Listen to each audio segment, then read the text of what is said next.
Le Congo vient d'intégrer le cercle des pays producteurs de fer. Le premier train tractant 20 wagons contenant 40 tonnes chacun de ce minerai s'est immobilisé à la gare centrale de Pointe-Noire, la capitale économique, vendredi. Ce fer provient du gisement du district de Mayoko, à environ 300 km au nord-ouest de Pointe-Noire. Il est produit par le groupe Sapro Mayoko SA de l'homme d'affaires congolais Paulo Bombi.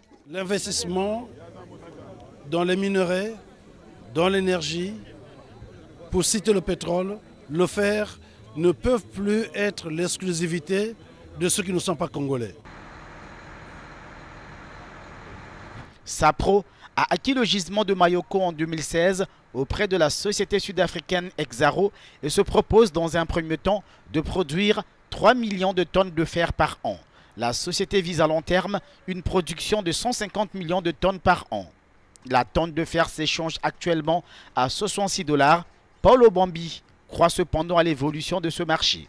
Nous sommes convaincus que le mineur de fer va retrouver ses lettres de noblesse en remontant dans un coût moyen de 100 $ la tonne et pourquoi ne pas dépasser les 100 $. L'exploitation du fer est tout sauf une mauvaise nouvelle pour le Congo, dont l'économie dépend essentiellement de l'or noir.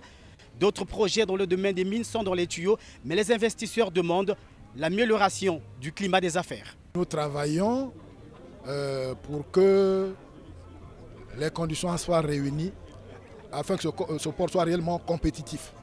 C'est-à-dire compétitif tant du point de vue de la simplification des procédures que du point de vue des coûts portuaires. Le gisement de Mayoko a une durée de vie annoncée de 100 ans.